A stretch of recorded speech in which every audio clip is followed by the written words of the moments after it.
I have been accused of being able to inspire people. But even those that are accused of being able to inspire people need inspiring.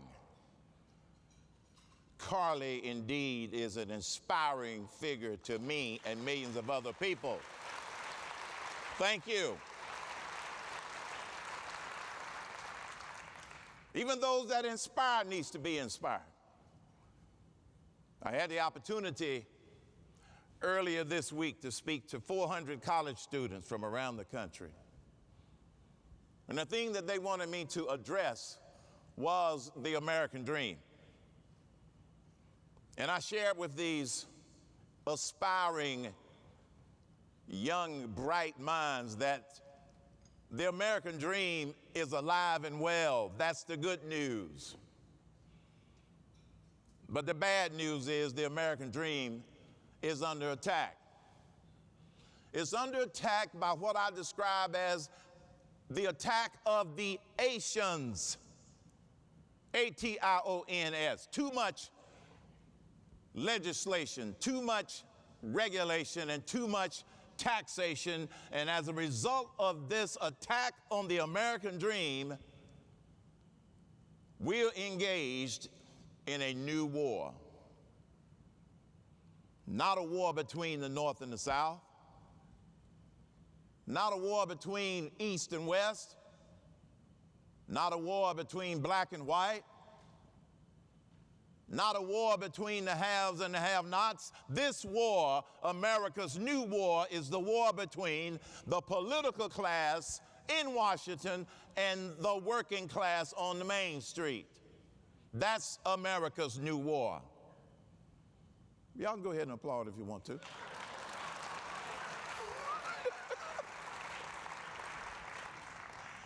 Bad news sometimes locks your hands and you can't applaud. I understand that. But I'm going to have some good news for you before I leave this stage today. We are under attack. This is America's new war. But there are things that we can do about it. And this war between the political class and the working class, the political class being in Washington, D.C., they're using some weapons, more now than you might expect. One of the biggest weapons that the political class is using to attack the American dream, to suppress human potential, is deception. Allow me to give you just 3 examples, not 9. Deception is being used to suppress the human potential that Carly talked about. It's being used to suppress the belief that the American dream is still alive and well. The first deceptive thing that we hear all the time, this economy is in recovery. Really? The first quarter revised GDP growth was 2.1% negative. As Carly mentioned, more businesses are shutting their doors than businesses that are opening.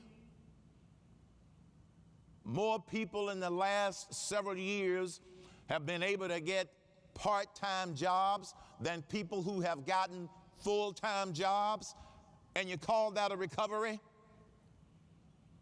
The number of new jobless claims weekly are averaging 300,000 a week.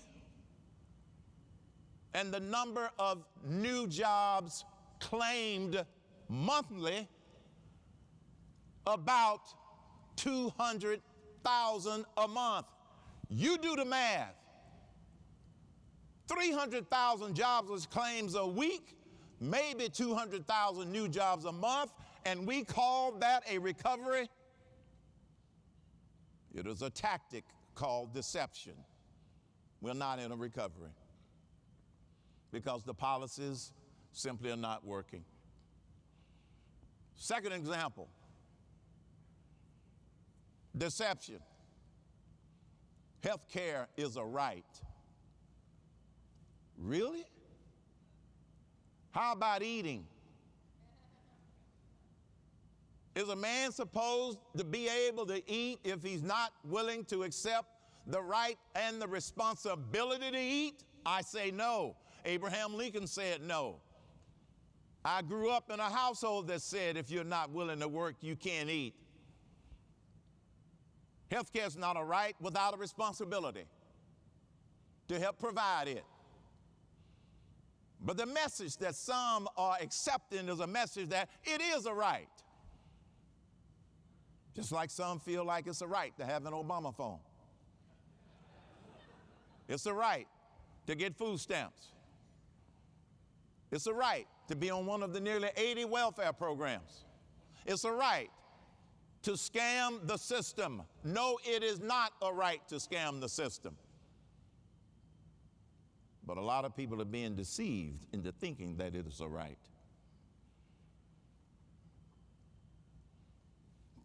One of the third attacks of deception. I actually heard Senator Harry Reid say, we don't have a spending problem in America. Really? I don't think anybody in here believes that. Not when you consider $17.5 trillion of national debt with no end in sight under the current policies of current administration. And the political class. I know this is going to upset some people. Both parties are responsible for not doing anything about the runaway spending for decades. Both.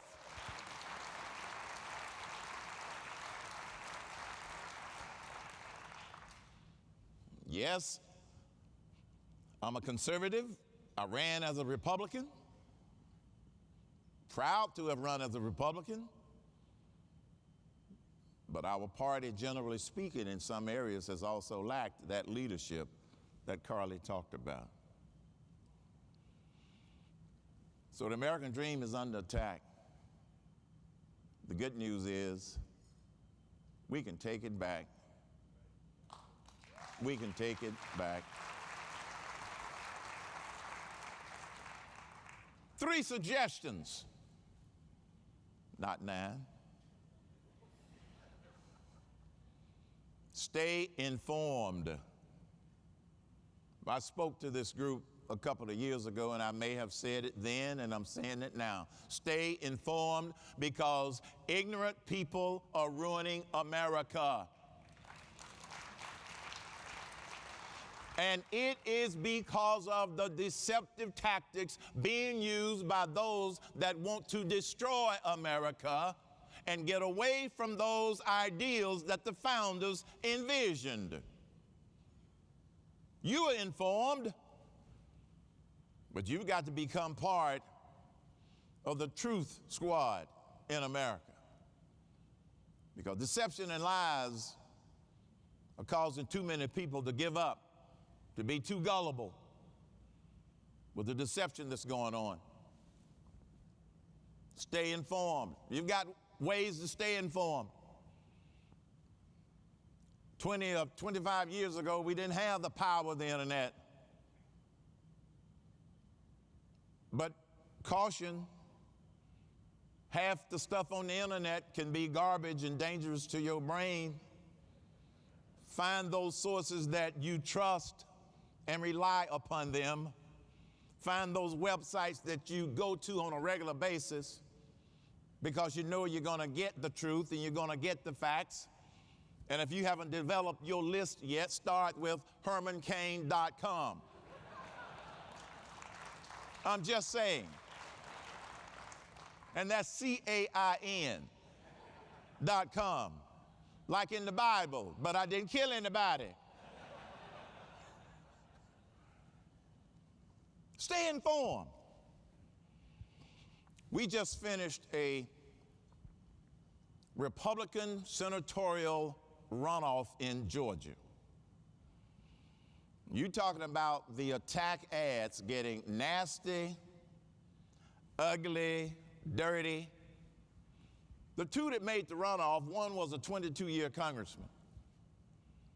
The other one was a businessman, CEO, had led several companies, had led turnaround situations. A fellow by the name of David Perdue was in the runoff against 22-year Congressman Jack Kingston. I did not endorse CEO David Perdue. I supported him in a lot of ways, mainly because when I looked at his background, I looked at his leadership experience, I considered him my brother from another mother. Ultimately, he won. He was outspent 2-1 by the career politician. And nearly half of the money came out of the political class in Washington, D.C. So you're probably asking, well, how did the businessman outspent 2-1 win with all of the negative attacks, false accusations? Well, we had the opportunity to do something that we don't have an opportunity to do always in every race. Every time they would run a negative attack ad, I had the opportunity to set the record straight on the radio and tell 5 million people it was a lie. When people have the right information, they will make the right decisions. I was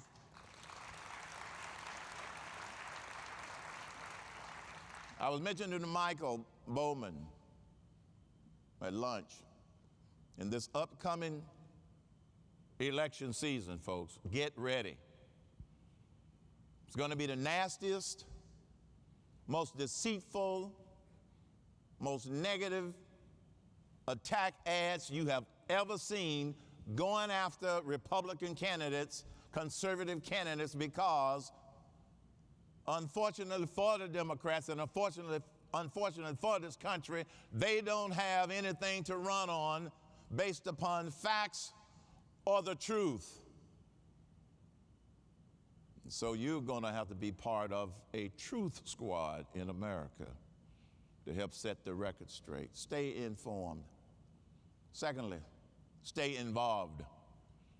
You're already involved. You're here. You're part of ALEC. You're serving in your state legislatures. Carla's involved with her work with her not-for-profit organizations. I'm involved on the radio. I speak whenever I get an opportunity, when I'm invited to help let people know that this American dream, we can take it back, but you got to stay involved. One of the ways that I'm asking you to get involved today is to become a part of our balanced budget amendment initiative. We have a pledge card on the table that we would like for you to pledge your support so we can contact you. Here's why we have to do this, folks. There's something called Article 5 in our Constitution that a lot of people aren't even aware of. The founders had the vision to provide a mechanism for the states to force some changes amendment-wise to the Constitution if they had to. It is not only our right as states, but our responsibility. You see, when the founding fathers talked about those ideals of life, liberty, and the pursuit of happiness, it didn't stop right there. A young man called my radio show one night, frustrated. He said, "Mr. Cain, I am frustrated with the direction of this country. I'm frustrated with what I see." I said, "Well, why are you frustrated?" He said, "I'm frustrated because I don't know what to do to help." I said, "Young man, how old are you?" He said, "I'm in my late 20s. I said, do you have a copy of the Declaration of Independence? He said, yes. I said, go get it. We were still on the air. I waited. He came back with his copy of the Declaration of Independence. I heard him flipping through the pages. He said, I found it. I said, find the part that says life lived in pursuit of happiness. He said, I got it. Here's what you can do, young man. Here's what we can all do to be involved. When you get to the part that says life lived in the pursuit of happiness, keep reading. Because it says when any form of government becomes destructive of those ideals, it is the right of the people to alter or abolish it. That's what this war is all about. We are at war.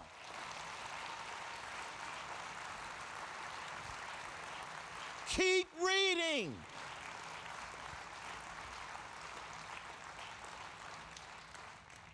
We're at war. We have the right and the responsibility to alter the budget process in Washington, D.C. by forcing this balanced budget amendment. And it is within our constitutional powers to do it.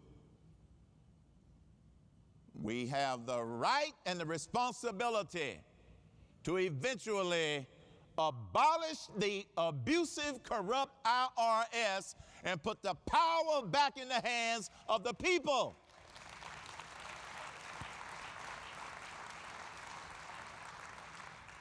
So stay informed. Stupid people are ruining America. Stay involved. And lastly, stay inspired. You see, there's a group of people that want you to believe that we cannot make this balanced budget amendment initiative work. That's what they do when they don't want to change things. They create these artificial barriers. But we can do this.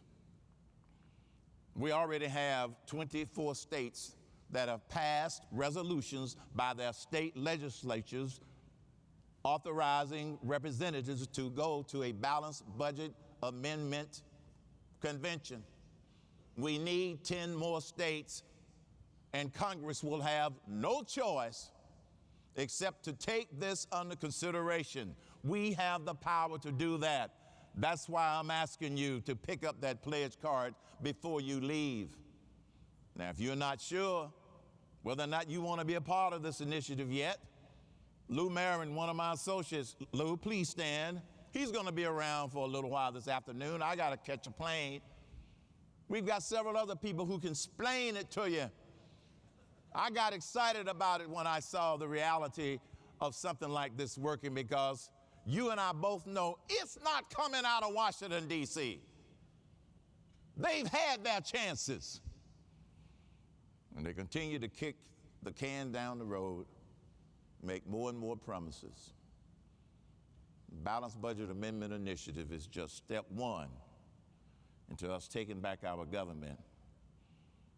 It's just step one to restoring that American dream that many of you all had, your parents had, that have allowed you to achieve and in some instances exceed your American dreams, which is what we want for our children and our grandchildren. I've got 4 grandkids. This ain't about me. What Carly does isn't about Carly. What Attorney General Greg Abbott does is not about him. What you're doing is not about you. It's about your children and your grandchildren. We want them to be able to unleash that human potential that Carly talked about. We want them to have those same kind of opportunities that your parents and my parents had. My dad walked off of a farm at the age of 18, literally with just the clothes on his back. Literally. Ended up in Atlanta, he and my mom. Dad couldn't make it off of one minimum wage job. It wasn't a living wage. So when Dad couldn't live off of one minimum wage job, Dad got 2 minimum wage jobs. He needed one to keep a roof over our head, The second one, to keep food on the table. And that third minimum wage job was to save for his American dream. Dad's American dream, one of them was to be able to buy a whole house for the family. We lived in a half a house most of the time I was growing up. 6-room house, 3 rooms on one side, 3 rooms on the other side, with a wall going down the middle. We lived in half of it. My brother and I used to say to Dad, "Dad, why do we live in a half a house?" Dad used to say emphatically, "It's a duplex." "But Dad, we only live in half of it." I'll never forget the day that Dad came home and told my mother, my brother, and I, "Get in the car." We got in the car. You don't argue with Dad. Man working 3 jobs is hardly home anyway. Got in the car. We thought we were going for ice cream. I was in the 8th grade. My brother was headed to the 6th grade. About 35 minutes later, Dad pulled onto a little street west of town in the suburbs. We were living in the hood. Dad drove to the suburbs, pulled up in front of a little house on the right-hand side. 3rd house. Little brick house. Brand new. Not attached to any other house. Dad announced to the family, "This is our new home." We said, "What?"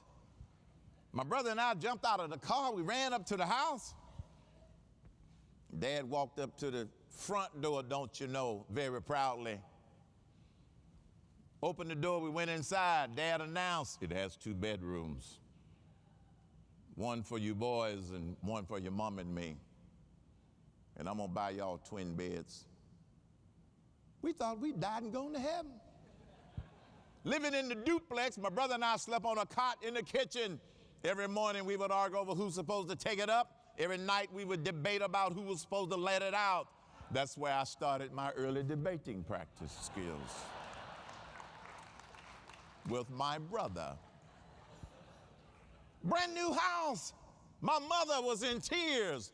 She didn't know Dad had saved enough money to buy that house. She didn't know that Dad had gone out and bought the house. Don't try that today, man. Bad idea. No. It'd be you and Rover the dog. But Dad could get away with that because it exceeded his American dream and my mom's American dream, and that's the unleashing of that human potential that Carly is talking about. And that's the unleashing of that human potential we've got to provide to our children and our grandchildren. And in order to do that, we have got to take our government back in Washington, D.C.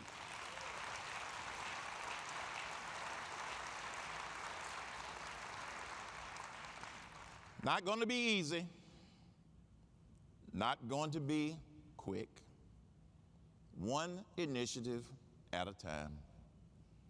Let's start with the Balanced Budget Amendment. Join us by signing the pledge so we can contact you and we can help get your state on board. Not going to be, this nation has been up against formidable odds before. It's not the first time. But I want you to remember, when the founders decided that they wanted to be a free, independent nation, they didn't ask permission of old King George. When Abraham Lincoln realized that this nation could not survive divided, he didn't take a poll. He didn't ask permission. He simply led this nation, even though it required war, in order to keep this nation together. Those that fought for civil rights in this country in the 50s and the 60s, they didn't ask for permission. They fought for what they believed that ultimately ended up with the Civil Rights Act of 1964. When the founders said all men, inclusive, are created equal, it took us a while to work up to that ideal. That's the greatness of America. The founders set the bar high. And there are those that are trying to lower that bar in this new war. It's not going to be easy. We've been through a lot as a nation. We didn't get to be the largest economic power in the world without having the will of the American people. And just like David in the Bible, David was part of the working class, minding his own business and minding his flock. When the political class came up against Goliath, they sent for David, pulled him out of his assignment, and asked David to fight Goliath.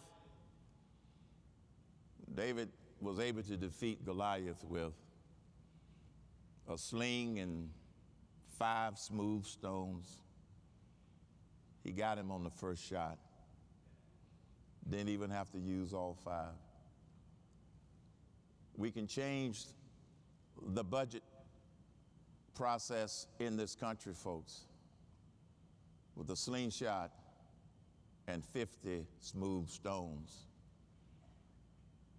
The states of this nation are the stones, the slingshot, the American people, the American people, the American people. And in closing, as Dr. Benjamin E. Mays of Morehouse College, when I was a student there, used to remind the young men of Morehouse, he said, let it be borne in mind that the tragedy of life does not lie in not reaching your goals.